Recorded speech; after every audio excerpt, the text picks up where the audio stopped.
Thanks for being here today, and thank you for braving the cold weather. When I got here, Karen Allen told me I was supposed to say something inspirational, but it's cold and I haven't had enough coffee yet, so I can't do that. But I do appreciate you being here today. This is really exciting for me to have all of you in one room to talk about this very important topic. Before I start, though, and turn this over to Elise, I do want to just say a couple of thank yous. So I did have an opportunity to take a half hour out recently and sit in on one of your PLCs. Apologize I hadn't done that earlier this year because it was very rewarding for me as an educator to see you work and see you discuss this important topic. But I realized a couple of things. Number one, I realized how hard you work. And the second thing I realized is how difficult this implementation really is. And so I want to say thank you to you for putting in the time and the efforts and the dedication that it takes to do this. I know it's not easy work, and I know that you're spending a lot of time doing this, and I really do appreciate that.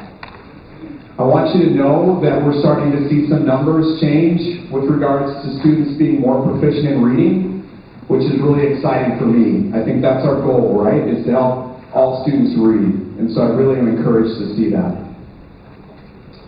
I also want to say thank you to our teaching and learning team, and I'd ask them to stand if they're in the room.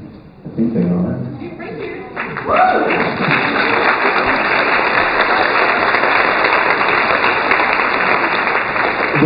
They really have done a lot to help you with leading your PLCs, putting this work together, keeping it organized, so I was very impressed that day that I had a chance to watch them work. Finally, I'll just turn this over to Elise. Elise, as you know, has been our leader in this. She's brought this PE for us here today, and I think you're going to find it pretty exciting. So, Elise.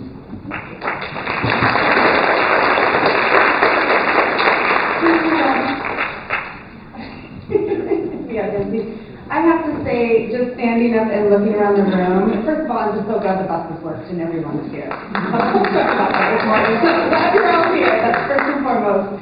But just collectively, to look around the room, it just absolutely warms my heart that we have all 9 elementary buildings in one room together, and we're here with this shared commitment and passion.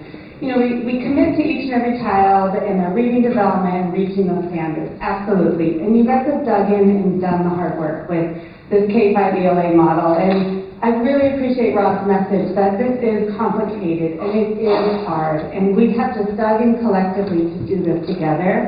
And I think it's just so impressive. But I think more so, it's impressive that we share and we continue to hold tight that passion that we want each and every kid to love to read. That when they open up a book, the words come alive, they're able to connect with them and reach those opportunities. And we have never lost sight of that, no matter how hard this implementation has been. And I just really commend each and every one of you for holding that truth dear to us and making sure that that still is a priority for what we do each and every day. And so it's just really exciting for us to all be in the same room. The collective power and commitment here is just, you can feel it. It's definitely tangible. And I think that's what makes us so great. And I think that speaks to how we are starting to see our reading levels go up. And we're starting to see great improvement, and our kids are really benefiting because of all of you. And I would be remiss if I didn't recognize some of the people that helped start this and ignite this journey. And so as I call the people's names, these are teacher leaders or principals who joined in different task forces who helped make decisions to get us to the point we are today. Whether it was prioritizing standards or sitting in room 25 for hours on end writing proficiency scales, or sharing in really difficult conversations about what we want the future of our K-5 ELA model to be, and hence adopting IRLA as part of that model. So I'm going to share some names with you, and as you hear your names, please stand up and then we'll do a round of applause. So first we have Kathy Devlin, Tiffany Hobbs, Elise Page, you have to stand up, Kathy Murphy, Tricia Owens, Christy Muir, Sandra Long, Sandy Watman, you have to keep standing, Christy. Bonnie Schrader, Ty Williams, Teresa McGarry, Lindsay Morris, Amy Shattuck, Jenna Briggs, Tiffany Pucko, Laura Hyland, Karen Bartel, Denisha Griffin, Mary Lyne, Elizabeth Latch, and Katie Hoster. Please give everyone a round.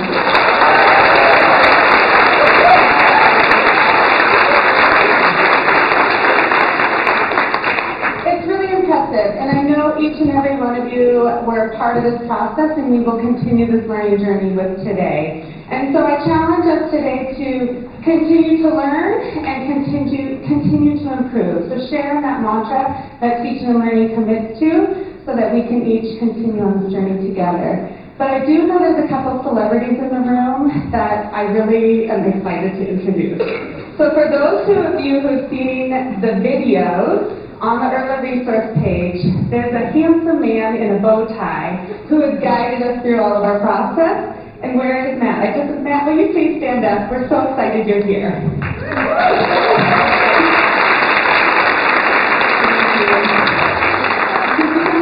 All of us, so when we were planning this, I'm like, is the bow tie guy going to come? It's most definitely. You'll also see all of our coaches who are there from the very beginning. And while I really want to introduce Dr. Wilhelm, I will let Kristen Norris do it. But just as a fair warning, Dr. Wilhelm, for all of us in the literacy world, like a big guru, so excited, ready to get his autograph. He also has family who attend our elementary schools.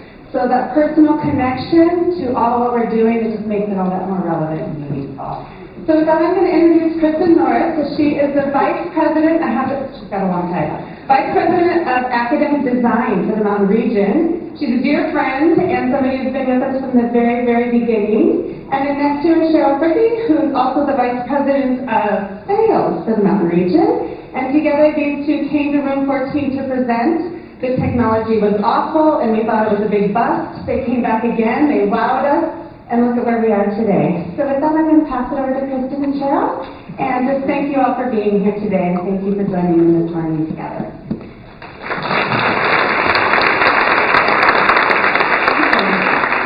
Good morning, everyone. It is just an honor and a privilege to be here with you. We're so excited to bring Dr. Wilhelm here to share his learning and expertise with you this morning. And I know you all know our coaches who are in your buildings, but I'm just going to take a quick moment to introduce the rest of my team. We have our whole team of Mountain Region art coaches, but I'll start with your Missoula coaches. So Rihanna Conley.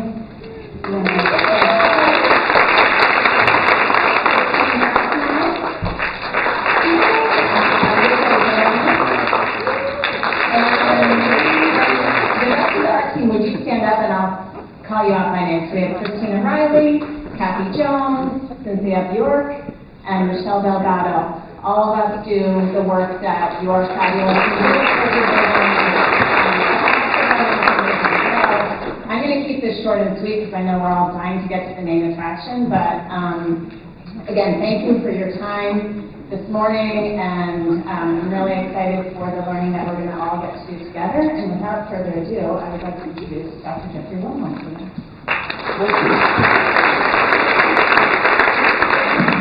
Well, good morning, everyone.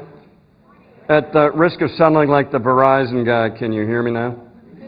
Okay, good. I've got two mics, so I'm over-technologized today. All right. I go to work every day at Bora High School in Boise, Idaho, and I work with several new teachers on a reading intervention program that uses ARC. So all the kids are 3 to 4 grade levels below grade level. This is what happens when they don't get the help they need at the point of need in elementary school. And it's a big challenge because they have damaged learner identities. You know, they basically have learned they're not readers, they're not writers, they're not good at school.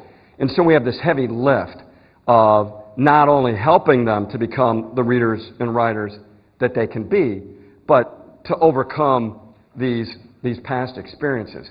And I have one sole interest in my professional life, and that's helping every student, and I do mean that, every, all means all, to actualize their full potential. And I know that that is exactly what you're trying to do as well. Now, you are one of the few groups in the country that are actually doing what the cognitive science and the research from across the learning sciences says needs to be done to meet those human developmental needs for purpose and process in learning most effectively. Now, it's been mentioned a couple times already, that's a heavy lift. That's why not that many people do it, even though the research and theory is very clear. We do things that are easier, that are less effective for kids. So, first of all, a big kudos to all of you for taking on that heavy lift and to the district for doing that. Now, my job today is twofold. It's to help you understand a little more deeply the theory and the research behind and the model of teaching behind the ARC materials, and that would be behind any kind of model that actually instantiates the cognitive science. And then it's to apply it to one standard routine that you see in ARC, which is conferencing. Although the theory, the research, the teaching model applies to every standard routine. And I'm going to try to do it in the way that the cognitive science says is most internally persuasive and purposeful for you. So to get started, I'm going to tell a joke, and then we're going to go into our first activity. So you can activate your joke schema here. So this joke is about Emily on the first day of school. And Emily's mother, as typically happens on the first day of school, is very excited. So she goes up to Emily's bedroom, she knocks on the door and says, "Rise and shine, sweetie, it's the first day of school." And she hears nothing. So she knocks on the door and goes, "Emily, get up right now, young lady. It is the first day of school and you may not be late." Nothing. So she opens the door, and there's Emily in her bed, in the fetal position, with a pillow over her head. So her mother sits down on the bed, takes the pillow off her head and says, "Emily, I have laid out your new clothes. I have made your favorite breakfast. It is time to get up and get ready for school." So Emily sits up in the bed, her lower lip starts to quiver, and she says, "Mom, I don't want to go to school. It's hard there. They give you all this work to do, and you can't possibly do it during the day. You have to take it home. They call it homework, and you can't even get it done during the week. You work through the weekends, and it's just work. And I know there's Christmas vacation, but that's a blip on the screen, and next June seems a million miles away." So her mother took a deep breath and said, "Emily, you've been teaching for 7 years now." Now, I tell that joke because everybody who goes to school every day knows, which has already been acknowledged, that it's really hard work. And if you do it in the ways that are most powerful for kids, it can be even harder. So what we're going to do today is to try to make it a little easier by illuminating the theory and the research and the teaching model behind what you're doing with ARC and behind what I would argue every teacher should be doing every day, and so that you can think with it and you can be conscious and think about, okay, am I doing what actually is the research supports? The research on teacher theories shows that we do have them and that they inform every decision we make. And by the way, teachers make more decisions than any other professional in the world, with a single exception of air traffic controllers. Air traffic controllers make their decisions algorithmically. They got protocols. We make our decisions theoretically. It's based on what we believe is going to work for that kid or these groups of kids in this situation. Now, the research also shows that not only do we have theories, but basically teacher theories are schizophrenic. You know, that we'll do things in a single lesson that violate each other, that undermine each other. So this is a reason we really need to be conscious. What is our theory? What are our deepest values, commitments, beliefs? What does the research say? So that we can allow that to guide us in our teaching, in our planning, and in our reflection. All right, so we're going to do an activity here. And here is our guiding question. What is the most effective teaching and learning? And you should have this activity at your table, or maybe you don't. Maybe it's coming to you. And what you're going to get are 6 scenarios. Now, I wrote these scenarios, and I wrote them to be complicated because, as you know, real life is complicated. And what I would like you to do alone, So you'll want to talk to your neighbors. No, you're not allowed to do that yet. You're going to do that in a little bit. I want everybody to work alone first. And what I would like you to do is to read through the 6 scenarios. And then I want you to think about ranking them. So number 1 would be the best example of the most effective teaching and learning. Number 2 would be the second best. 3 would be the third best, all the way down to 6, which would be the worst. Now, as you're doing the ranking, I want you to think about why you're ranking them the way you are. Because that's your theory. That's your set of beliefs about effective teaching and learning. Now, I'm going to ask you to note these things. Number 1, what was learned in each case? I'm just going to tell you, in every single case, something was learned. Your theory is going to explain to you what's most worth learning. So, if you identify what was learned in each case, then you're going to place a value judgment. This was the thing that was most worth learning. How was it learned? The cognitive science tells us how we learn something is a major part of what is learned. So, how do you value the most? Why was it learned? Purpose and payoff is part of all learning. So, what was the highest purpose for learning? And finally, how do you know it was learned? And what we're getting after here is, what do you accept as proof positive of learning? What's the strongest proof that you would accept? Now, I want you to do this alone, and I'll be monitoring. Usually it takes people about 8 minutes to do this on their own. And then I'm going to have you talk to a group and try to come to consensus. So that's why you got to be making notes about the why, the what, the how, and the how you know it was learned, because you're going to be arguing for your ranking and trying to come to consensus with some other people at your table. Any questions about what you're up to? And just like my own students, you're already doing it. So go. Make it so.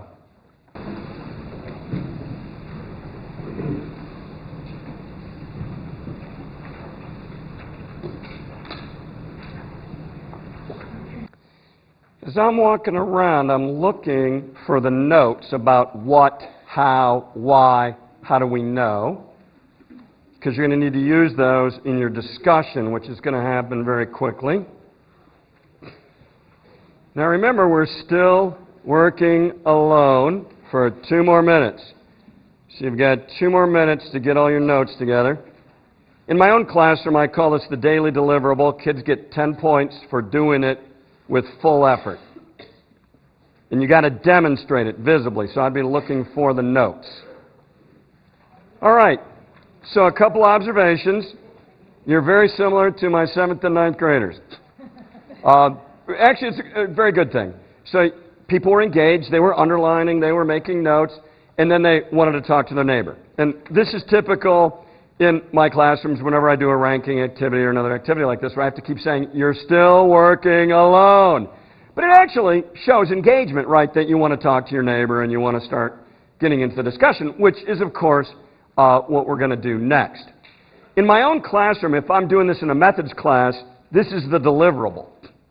And I'd actually give them a chart with the why, the what, the how you know it's learned for each one. And then I would say, okay, write me a micro-argument. Which one is the best? What makes you say so? What's your evidence? What values, commitments, theories are you applying to the evidence? And why is it better than the one you chose for number 2?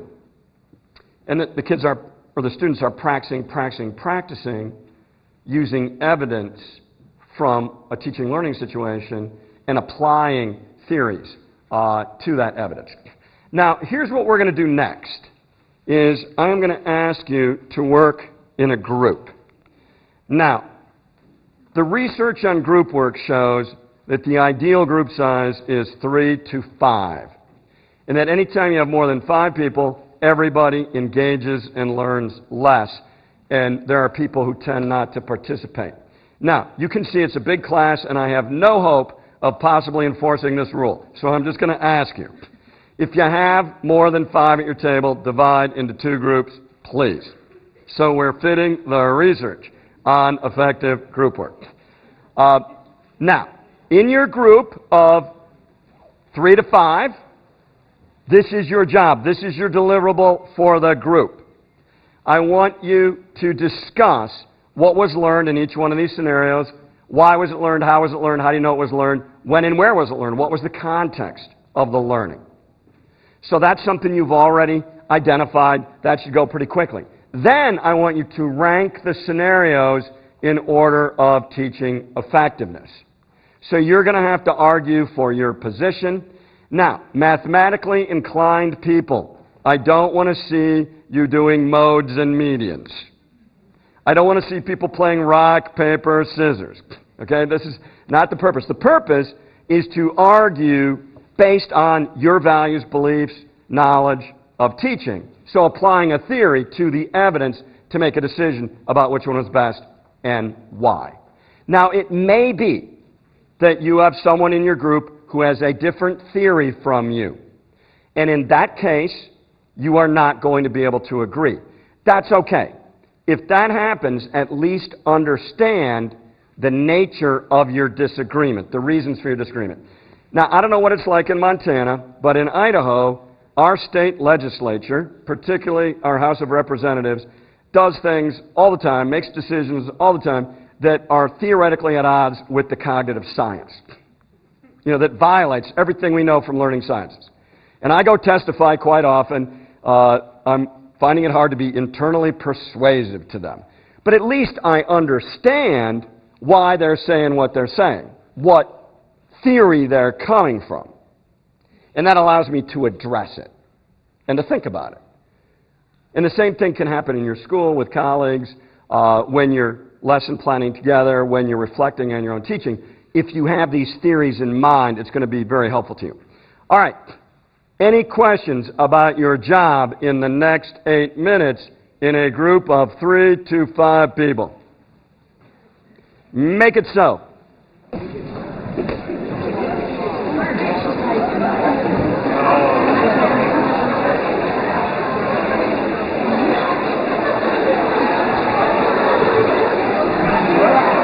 Hey, let me take a gut check. That's been 10 minutes. If you're done, give me a fist. If you need more time, how many more minutes do you need? Okay, you're not getting 15 more minutes. I'll give you 90 more seconds. Make sure, have you done this? Do you know and have the deliverables for each one? And have you done the ranking? And has everybody come to consensus? 90 seconds. All right. As I say to my 10th graders, stop learning and listen to me. And that's pretty much how it is. All right, now, I got a couple observations. You talked for 14 minutes. And a couple of the groups near me who raised a fist 2 minutes ago and said they were done, they kept talking about the scenarios. So they were still doing it even though they said they were done. Now, that hardly ever happens in school. At SUNY Albany, they took 10,000 hours of transcripts of what teachers called classroom discussion. And less than 2% of what teachers called classroom discussion was what you just did. 98% of it was basically recall and just repeating what the teacher told. It was basically classroom lectures where the kids were supposed to fill in the blanks. What you did was true dialogue. What you did was what the cognitive science shows actually leads to understanding, where you looked at evidence, and you interpreted the evidence, and you argued about the evidence, and you applied values and commitments and theories to the evidence. And you tried to do something and create a deliverable. And you did it for 14 minutes. I mean, that's unheard of in American schools. This is what's called cognitive apprenticeship, where I could have lectured to you and told you what the 3 theories are of teaching and learning. But I'm trying to create a situation where you're actually engaged and you're actually using your life experience and you're actually creating meaning on your own. And then I'm going to provide you with some conceptual ideas that'll help you think even harder about it. So there's a context of use, that requires you and requires your transformation of understanding. Now, there are 3 incompatible models and theories of teaching and learning that are at play worldwide. And this has been widely researched over the last 70 years. And there are different names for the theories and the models, but they're the same 3 theories and models. I'm going to use the terms of art from cognitive science that come from Barbara Rogoff, very famous cognitive scientist at Harvard. And she argues that the most dominant model in American education, and has been for well over 100 years that we have data for, she calls the curriculum-centered model. And by the way, everybody should have this chart, which I am not going to go over extensively, but I'm going to refer to, and then you're going to use it to go back to the scenarios and your rankings. Now, if you know Latin, you know curriculum comes from the Latin word curriculare, which means to run. Curriculum means the race course. In this theory, there is a curriculum guide, and the teacher's job is to follow the curriculum guide, step by step. And I've been in schools where people say, where is that in the curriculum guide? Or where are you supposed to be today? That's this model of teaching and learning. There is no cognitive science, there is no research in optimal experience or motivation or any of the learning sciences or human development that supports this theory, and yet it is the dominant one in American education. When George Hillocks did a review of American high school English teaching, he found 96% of them were in this model, despite the fact there is no research supporting it. Just saying. Now, this is also known as the information transmission model, or the information processing model, or the teacher-centered model. Different names, same theory and same model. The focus here is on the what, or the content to be purveyed. If you go and walk around campus here, and I've been involved in shadow studies of university teaching, you will most likely see this going on, where the professor is just telling the kids stuff. It is authoritatively imposed. Basically what you're saying to the learner is, you don't know enough to think about theories of teaching and learning. Or you don't know enough to figure out what you could do next as a reader. Or you don't know enough to understand how electricity works. So shut up and listen to me. And it's authoritatively imposed, and the learner is supposed to be compliant. Now, there's a very progressive alternative, which a lot of teachers gravitate to, which is called the student-centered model, also known as the natural learning model or the discovery model. The focus here is on the who of the learner. Now, Rogoff points out, she says, look, one of the reasons this curriculum-centered model is so robust and withstands all the research and knowledge we have from across the learning sciences is that it's partly right. And she argues that whenever you learn something, you learn what? You know, you can't do math unless you know your math facts. You can't read unless you have phonemic awareness. You can't write an argument in history unless you have historical information at your fingertips. So it's partly right. And she argues it's the simplest thing to teach and the simplest thing to understand, and so people gravitate to it. But she also argues that you've only captured one element of the complex situation of teaching and learning. And the other elements are actually the ones that are transferable, generative, transformative, etc. Now, the student-centered model focuses on another element, which is the who of the learner. Now, one of the things Rogoff points out is that whenever there's learning, there is a who. And the primary who is the learner, that specific human being in your classroom or in the situation who's trying to learn something new to be transformed. Rogoff argues, however, that there are many who's in Whoville. You know, now I sound like Dr. Seuss. And she argues there's the other kids in the classroom, there's the teacher, there's the parents, there's the wider culture. And she argues the most important who that we ignore in teaching and learning is the disciplinary expert.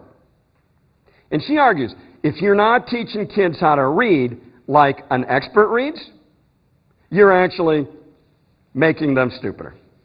And this happens all the time in school. This is a very elegant idea in cognitive science. It's called the correspondence concept. And what it means is whenever you do something in an individual lesson, the kids better be moved down the continuum from being more novice to being more expert. And if not, you're undermining their expertise. You're taking them the wrong direction. I see this happen every day in my school, particularly in math and science, but it happens in reading and writing as well. At the risk of being provocative, in my school, a lot of the English teachers teach the 5-paragraph essay. They are making the kids stupider. Go out in the real world and try to find a 5-paragraph essay. They don't exist. It was invented in school. It's totally schoolish. Now, some teachers will say to me, well, you know, I'm requiring a claim and I'm requiring evidence. And I go, well, why don't you just teach how to generate claims? And, you know, how to find evidence. And how to reason about the evidence, which is the crux move of argument, which 5-paragraph essays hardly ever have. And if you actually go to the real world, I'm sorry, I'm on a rant, and you read real-world arguments, almost always they start with an introduction to the problem, and they end with the claim. They don't start with the claim, because you're typically arguing with people who disagree with you, and you want them to hear the story of your thinking through the evidence before you give them the claim. Because if you give the claim up front, they'll go, I disagree. But if you make them reason through the evidence with you, they're more likely to be persuaded. So we teach argument in schools in a way that nobody in the real world writes arguments. Okay, end of my rant. So we always have to think, are we applying the real reader test, the real writer test, the real scientist test? I've been doing work with science because of the next generation science standards, which, since I live in the free and independent Republic of Idaho, we call the Idaho State Science Standards. But, you know, what teachers do is they tell the kids what a lab is going to do. And then the kids dry lab the lab. They fake the lab results to prove the teacher was right. That's not doing science. That's doing fake science. You know, real scientists learn how to generate data, how to look for outliers, how to see the pattern among the outliers. I mean, real science is a mess. It's complicated. It's a sausage factory. But when we teach the kids how to dry lab, what we're teaching them how to do is cheat and fake, you know, which is not our purpose. The third model, Rogoff calls the teaching and learning-centered model. This is also known as the sociocultural model, the Vygotskian model, the learning-centered model. If you've been to school recently and had a learning theory course, you have read all about this. Now, the way to teach in this model is called guided inquiry and cognitive apprenticeship, which is the model behind ARC. It informs everything they do. It informs every standard routine. The focus here is on the meaning-making transaction as a reader, as a writer, as a scientist, as a mathematician, whatever it is you're learning. That means you have to focus on the why and the how of disciplinary understanding. You've got to do it the way experts do, as well as the what and the who. Because if you're learning how, you're going to learn the what. If you learn how to read a nonfiction piece about animals, you're going to learn concepts about animals, as well as the who's. So there's a lot of attention paid in this model to the specific human being, their needs in the moment, their current capacities, what they could do next, and how to support them in doing what they could do next. And there's a lot of attention to the context of use. This is called situated cognition, the when and the where. When does this count? When and where is this knowledge best developed? How does the situation actually co-produce the motivation and the knowledge? And this is considered to be what's called internally persuasive. It's why I had you do the ranking, because I could tell you the three theories, and you would forget it. The research shows that. But if you have to go through these models and rank them yourselves and talk about your personal experience and why you believe what you believe, then it becomes internally persuasive to you to come to a conclusion. Now, you've got this long chart. I'm not going to go over it, but I'm going to just summarize. So you've heard this old expression, those who can't do, teach. That's an expression of that first theory. Look, if all teaching is purveying information, then you don't have to be able to do anything.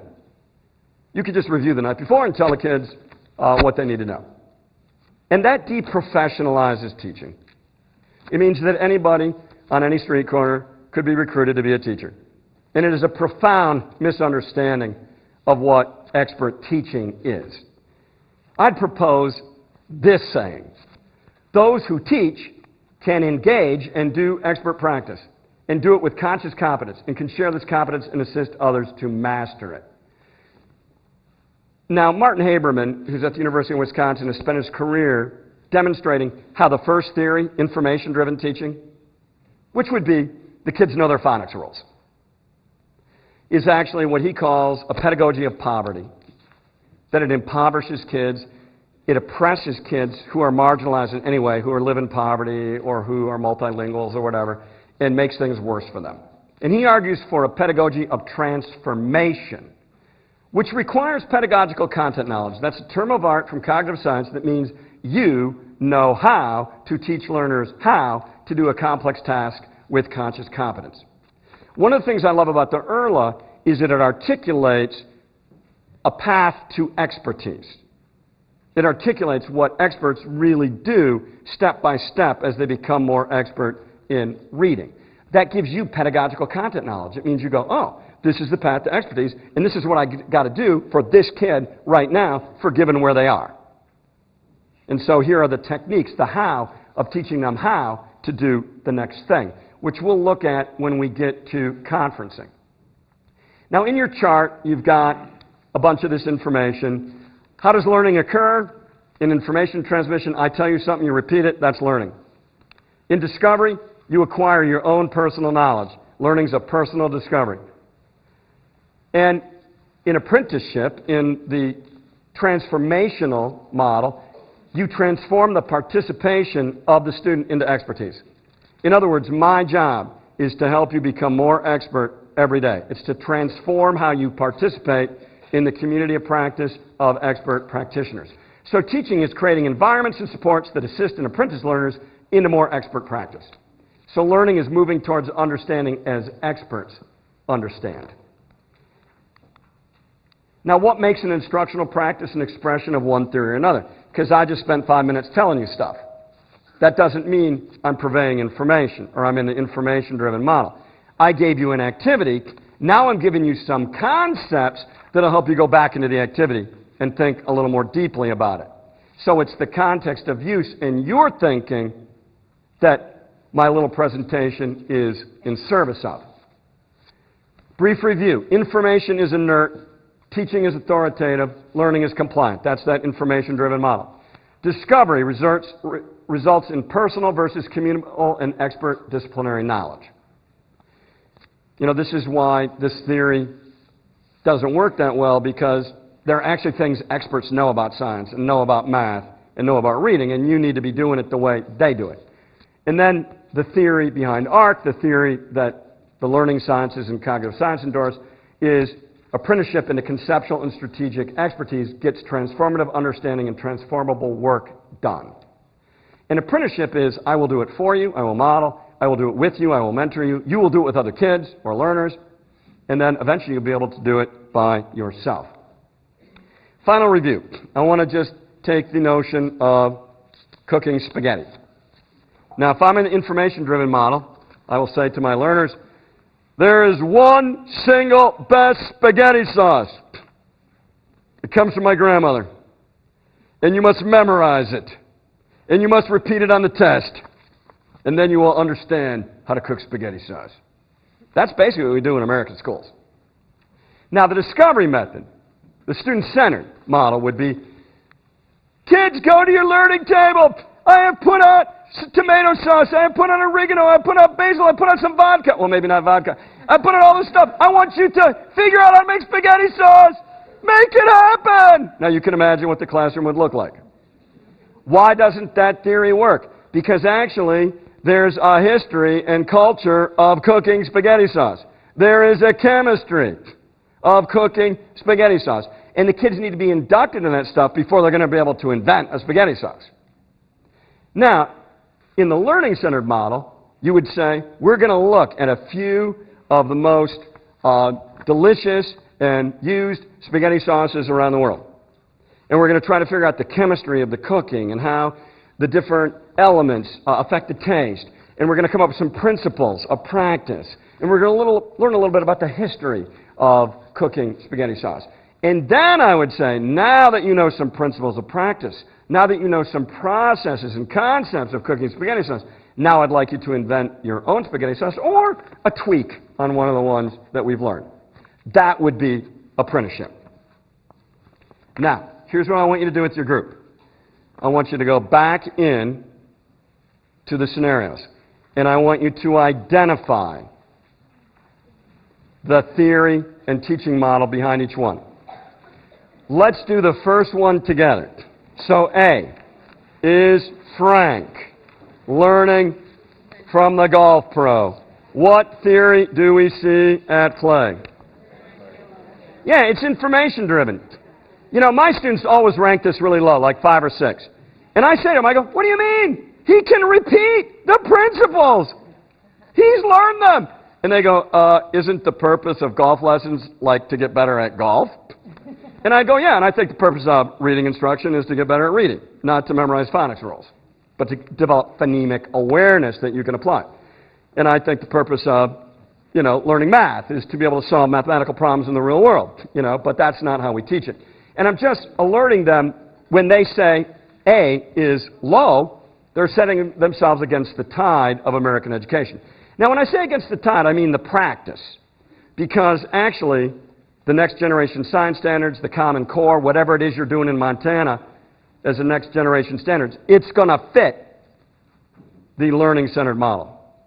It's the first time in American history that we've got standards that actually fit the cognitive science. But we're still practicing a different way of teaching that doesn't help us meet them.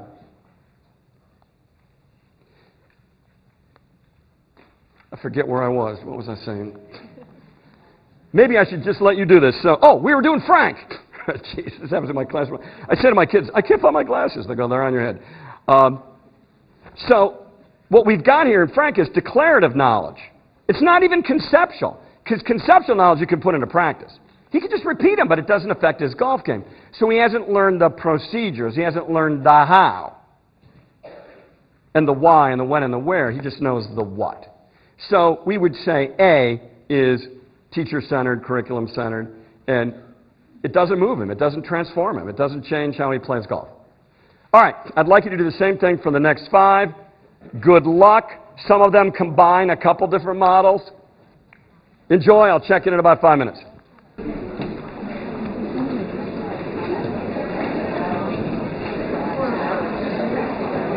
Gut check. If you're done, give me a fist. Need more time? How many more minutes? I need to see something from every table. If you're done, a fist. If you need more time, how many minutes? All right. I'm going to give you 1 more minute. Go for it. Make sure you know why. What makes you say it's that theory or model? All right. Stop learning and listen to me.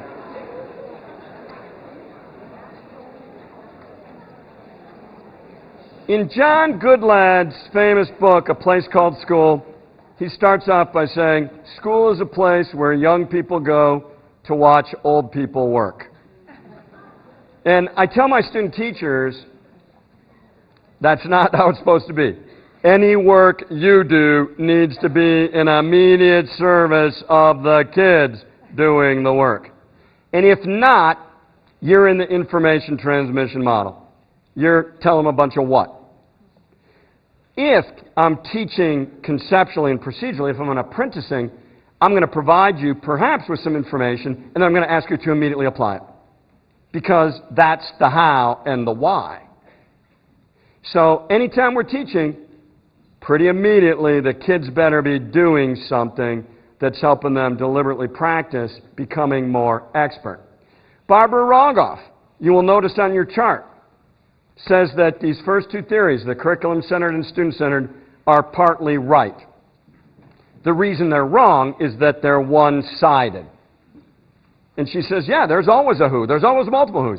There's always a what. There's always something conceptual to be learned. However, unless you learn how to apply the conceptual procedurally, unless you know the purpose and the payoff and work toward those ends, unless you know the context of use in which that knowledge needs to be deployed, you haven't achieved what's called understanding, which is multi-sided and multidimensional. And you can see it's way harder. And that's why it doesn't get done as often as it should. Now, let's take a look at our scenario. So we already identified Frank is teacher-centered or curriculum-centered. He followed the curriculum, he passed the test, he's getting 2,400 on the new SATs, but he's had no transformation in understanding or practice. Happens all the time. B, my students year after year rank this number 3, which doesn't mean that's right, but what troubles them is that she can't remember anything from that professor. They're like, hey, part of learning is the what, the concepts. You know, you want to carry something forward. However, they're so impressed that she got a Y that they give it a 3. The beginning of cognitive apprenticeship is understanding the purpose and the payoff. In cognitive science, that's called the first kind of knowledge. Knowledge of purpose and payoff. And kids will sometimes go along with you compliantly, but they're not going to go along with you in an internally persuasive way unless they understand what's the payoff to me today and tomorrow to what I'm learning. And do I believe I'm going to get the help I need to master it? Now, if you're as old as I am, you probably remember Jaime Escalante and Stand and Deliver. And he's teaching in the LA Barrio. He wants to have an AP Calculus program. He's told these kids can't learn calculus. And here's what he's talking about. And his department chair says, they don't have the cultural background. And he goes wild. He goes, they have the blood of Montezuma running through their veins. Math is in their blood. And he says, they don't need more cultural background. All they need is Gano. Passion, purpose, desire. Neil Postman very famously said, for the student with an adequate why, almost any how or what will do. It's the why. I'm in classrooms all day long, every day. And I'll ask kids every day, I'll go, why are you doing this? And they'll say stuff like, the teacher assigned it. And I go, yeah, but why do you got to learn it? What's the payoff to you? They can't tell me. And I'll ask the teachers, and they'll go, it's in the curriculum. It's on the state test. I go, that's not a real reason. Why should the kids buy in? How is it going to help them today to be more expert? Because that's the payoff to the kids. That's what's going to motivate them. C, so that's, by the way, I would call that learning-centered. And here's why. If she just got a personal purpose, it would be student-centered. But if she's learning the purposes of historians out in the field, then it's learning-centered. And I think she's learning why do historians do their work. And I would argue when you're doing history with your elementary school kids, you want to be inducting them into why do social scientists and historians do their work. You want to lift the veil on that. C, Peter. My students almost always rank this number 6. They can't believe it. Peter hit his kids. What a jerk. Of course, most of them don't have kids yet. And actually, this is based on the only time I ever spanked my oldest daughter. She ran out in the street, and a car was coming, and I grabbed her and I smacked her in the bottom. And she still talks about it. She goes, Dad spanked me. I mean, you know, she's been in therapy ever since. But, you know, the reason I did it was because, well, actually I wasn't thinking. I was feeling. My emotional brain took over. I wanted to save her life. But I also did it because it works. I mean, this is behaviorism. This is information transmission teaching. It's just like giving a grade. You know, I gave her a response to a stimulus, and I expect a response from her. I want her to associate running in the street without walking with pain. This is not really effective teaching. But it works. Now let me explain. You can change kids' behavior with behaviorism, but you don't change their understanding. So, did I keep my daughter from running in the street? Yeah, maybe. But does she understand why you look both ways before you run in the street? I don't think so. She just said, it'll make Dad mad, and I don't want that. Pizza Hut Book It programs. They've done research on this. You will increase the kids' reading as long as there is pizza. And when the pizza goes, they're less likely to read than before because they haven't developed the expert motivation, the expert satisfactions. They're doing it for pizza. So if the pizza's gone, why would I read?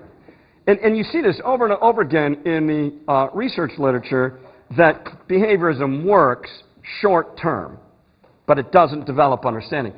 I taught 7th grade remedial reading right before lunch a couple of years ago. If you had allowed me to put electrodes on the bottom of the kids' feet, I could have got very effective behavior in that classroom. You're not reading? You know. And in fact, it was a tough class, and I resorted to behaviorism, though not that kind. I would say on Friday, I'd go, keep going, keep reading, and we'll have a pizza party on Monday. That's behaviorism. I was doing it to survive, to get through the day, because it works. But I was trying to do it in a way that would serve my greater purposes of actually helping them develop the motivations and the capacities. So, it's just full disclosure, right? Grades have an effect. Behavior management has an effect, but not the effect we're going for. So if we use it, we better use it sparingly and only when it's absolutely necessary to get on with the regular agenda. So this is information-driven teaching. D, I saw a lot of people who like this. I would say, at first blush, it's student-centered because she can't name what she'd learned. She engages. In my theory, you got to name what you learned, how it, how you can justify it. She's very engaged. She's doing things. She's discovering things. I think there is some learning-centered stuff in here, though. I don't know if anybody knows Nancy Atwell's work, but, what's her famous book, In the Middle? And she says things like, all explicit teaching is bad. All direct instruction is bad. She's insane. That's just the craziest thing you could ever say. But I talked to her about it once, and she basically said the dangers of information-driven teaching are so great that I'm going to say something like that. But in fact, when you look at her work, she's doing a lot of mini lessons, she's doing a lot of conferencing, she's doing a lot of apprenticeship in the context of the kids pursuing their own reading and writing agendas. So I think it's student-centered with some learning-centered elements. E, my students usually rank this low, usually number 4. Again, I go after them. I go, wait a minute. At the competition, Tom plays the piece just as he had hoped, and he wins first place. His parents had never been so proud. What's not to like? Because every one of these theories works depending on what you define as working. Now, my students very quickly get after the central issue of teaching and learning, which is called transfer. So they say, could he pick out his own music? Could he interpret his own music? Could he do his own improvisation on the music? There's no evidence of that. He's mimicking the teacher. So it's information-driven teaching. Even though he's playing the piano, even though it looks like a procedure, he's doing it compliantly, exactly the way the teacher told. He has not learned anything about musicality. My wife's a music professor. She says the same 3 theories are true in music. There's the Suzuki method. I learned in the Suzuki method. As a result, I have no musicality whatsoever. Because I was told, play Twinkle, Twinkle, Little Star, and I did it exactly like the teacher. And I never learned the notes, and I never learned any music theory, and I never learned how to riff or improvise. And I just got a ukulele at Christmas, and finally I'm learning at the age of 61 how to be musical. And then there's this, what is it called, the Kadali method, which is student-centered. You just kind of play around, you figure stuff out. And then there's the Yamaha method, where you're actively apprenticed into expertise in musicality. Now, interestingly, the Suzuki method has created many great virtuoso performers. So it works if that's what you're going for. Kadali has created many great composers of kind of avant-garde music. So if that's what you're going for. Yamaha has created many great virtuoso performers and many great composers and many great theoreticians. So what are we going for? Do we want that deep understanding? Do we want people who can problem solve and push the field forward? So it's the same 3 theories no matter what you're doing. So this is teacher-centered, and transfer is the issue. F if you didn't already guess, is my favorite. I chose electricity on purpose because you wouldn't give the kids giant batteries and wires and say, figure it out. Let's do some student-centered discovery. But you could do that and say, let's figure out how the circuit works. Let me mentor you into it. What are you noticing? What are the principles? What if we put in another electric bulb, you know? And the kids could be mentored and apprenticed into understanding using electricity. I teach at the high school. I see teachers all the time say, read Act 1 of Romeo and Juliet for tomorrow. They have just given the kid a giant battery and some wires and said, go have fun. And they electrocute themselves. Because Romeo and Juliet is a script. Scripts have 22 conventions no other kind of text has. It's written in a foreign language called Late Middle English. And if you don't assist them into it, if you don't prime and orient them and walk them through how to read this kind of text, they're not going to be able to do it. And what happens is they go, I'm stupid and I can't do this. Instead of, oh, I understand this is a particular kind of genre and a different kind of language, and I understand how to navigate it. Notice that Arlene's uncle lets her do what she can already do. That's called the zone of actual development. This helps you, the ERLA helps you with this, right? What do the kids already do? There was a recent study in fourth grade classrooms that showed that over 35% of the time, the teacher was teaching something every kid already knew how to do. How did it happen? They were following a curriculum guide instead of paying attention to the kids. And they couldn't identify where each kid was and what they could do, and therefore what they could do next. When she can't do something yet, but she could with his help, that's called the zone of proximal development. He assists her to do it, because she can if she gets the help. And if there are things that she just doesn't have the basic concepts and processes for, you know, basically she's reading on 1B, and you don't want to be going to 2R yet. 2B would be the zone of proximal development. What you do is you say, not yet. We're going to get there. But when you have the background you need, then we'll do it. All right, turn to your table. Are there any questions about teaching and learning theory or about how it applies to ARC that you would like to ask because tonight is going to keep you awake? I'll give you 3 minutes to talk at your table, and then you can ask me any questions you've got.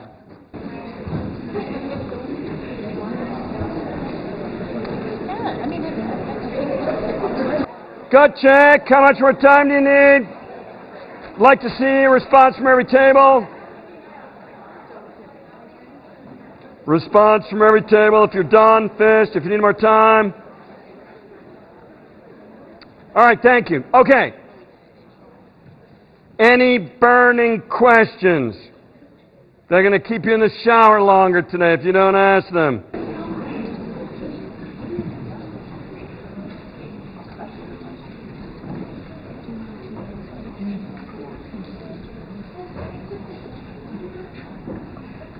I've read the research on wait time.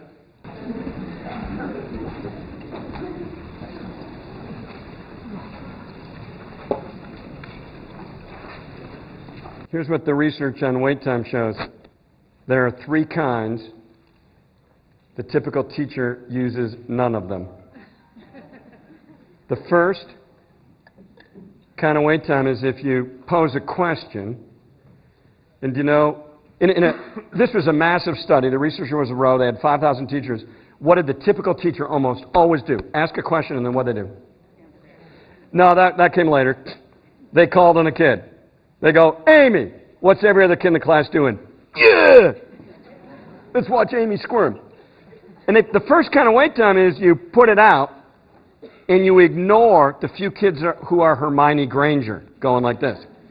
Because what they found in the study, they used clickers to figure this out, is the average kid is not even thinking about your question until 5 seconds. At 5 seconds, the typical kid goes, what in the hell did she ask? And so if you don't wait at least 8 seconds to call on a kid, most of the kids in the classroom haven't even thought about your question. Now, the second kind of wait time is I call on Amy. How long did the typical teacher in this study give Amy to answer? Oh, you're being way too liberal. 1.2 seconds. No, it's crazy. So like I waited 8 seconds. You guys thought that was weird. I could hear you tittering. I almost said twittering. It just feels weird. You know, we immediately jump in with the answer. 1.2 seconds. Look, Amy's pretty smart. She goes, oh, pretty soon he'll answer it himself. Oh, I was right. Because the teacher jumps in. Because they see it as an ongoing lecture, not as a chance to think and actually reflect or struggle, etc. The third kind of wait time is after Amy answers. And what does the typical teacher do? Yeah, mediates the answer, says, excellent! And then the other kids go, what'd she say? And then the teacher repeats it instead of saying, Amy, could you repeat? Or the teacher goes, no, not really, Amy. What you should have said was blah, blah, blah. And so the kids really aren't participants. All they are is fill in the blanks in the teacher's lecture. So they suggested in the study, wait 8 seconds after Amy responds and then say, what does someone else think about that? And they found that if teachers made those moves, used the 3 kind of wait time, and kept reflecting things back to the kids, that it only took about 2 weeks, and the kids started talking to each other. And you had a dialogic classroom where the kids were following up, uptaking each other's ideas, respectfully disagreeing, all the stuff you'd like to see in a democracy, as well as a classroom. You know, people making meaning together in a respectful way. So, 3 kinds of wait time. In ARC, you'll see those 3 kinds of wait time really privileged because it's part of helping kids be a community of practice and apprentice each other into expertise versus being told what to think. All right, let me ask again. Any burning questions about learning theories or maybe how they apply to ARC? Yes.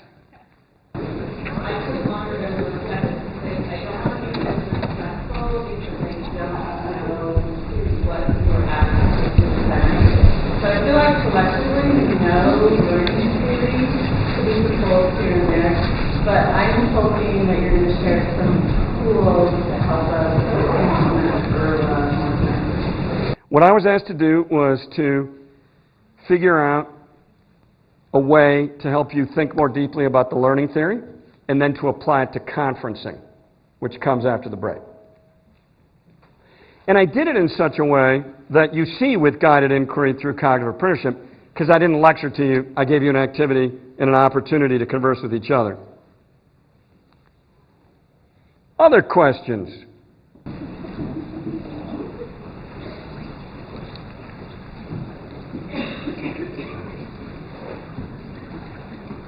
Or comments or insights? Yes. So I keep hearing you say that in U.S. schools this is not a given, particularly this is how American schools are run. So I'm just curious, do you feel like American schools are starting to turn the page as far as the approach in classrooms, and maybe if you do see that, how long do you feel like that process will take, and you know, where do you see the future of education go? I feel very positive because the next generation science standards, the core standards, what do you do here in Montana? Okay, so you've adopted the next generation science standards. Do you call them that or you call them something else? Yeah, we call them. Okay, great. And do you have a version of the Common Core? Yeah. Okay, great. So those standards are this theory of apprenticeship. Well, I mean, look at them. They're all higher order thinking verbs. There's very little what. You know, like the kids are supposed to have read a Shakespeare play. They're supposed to know the founding American documents. It's very little. It's all about higher order ways of thinking and doing things. And so that's apprenticeship. And I'm very, very hopeful. Now, what we have is a knowing-doing gap. So we've got these standards which reflect the cognitive science, but it's not typically being done. ERLA helps you do it. The ARC materials help you do it. Guided inquiry through cognitive apprenticeship helps you do it. And we'll look at conferencing in a moment. You can see, I mean, Elise said, scores are going up. Whenever a school district makes a concerted effort and provides the support to do a guided inquiry with cognitive apprenticeship approach, scores go up. And I would argue that I'm not as interested in the score as I am with engagement and joy and student capacity, but the scores reflect that those things are going on. So, and I work with young teachers, new teachers, they're hip to this stuff, you know, and they want to do it and they want to get after it.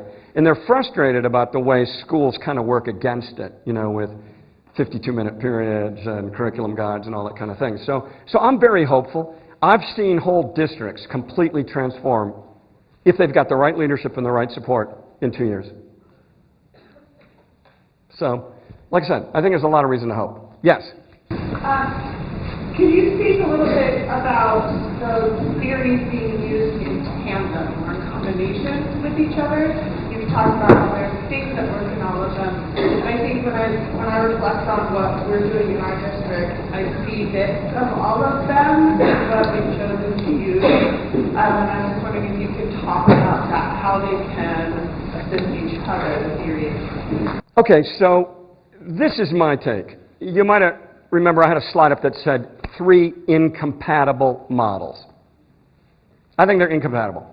Now, having said that, if you do apprenticeship, there are times when the kids are learning what?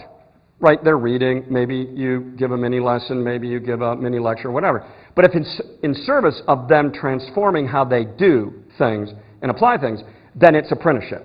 Even though you're doing what, it's part of the how and the why and the where and the when. Sometimes, well, I would say often when you're doing apprenticeship, when you get to the end, it looks student-centered because the kids are independently extending and exploring what they've been apprenticed to do. And it looks student-centered, but actually what made it possible was the apprenticeship to a new zone of proximal development or new zone of actual development. So I think what you might be seeing is that there's some what, there's some extension and exploration that looks student-centered. But if the kids are actually being primed and oriented to new learning, walked through the new learning, and then invited to explore and extend the new learning, then it's actually apprenticeship. It's in that teaching, learning-centered model. That'd be my take.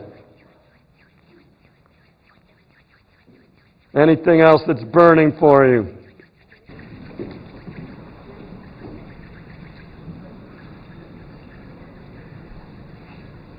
All right, so we've got 25 minutes till our break. What I'm going to do now is I'm going to take a little deeper dive into what is guided inquiry through cognitive apprenticeship. We'll take a break, then we're going to apply everything we've done this morning to conferencing.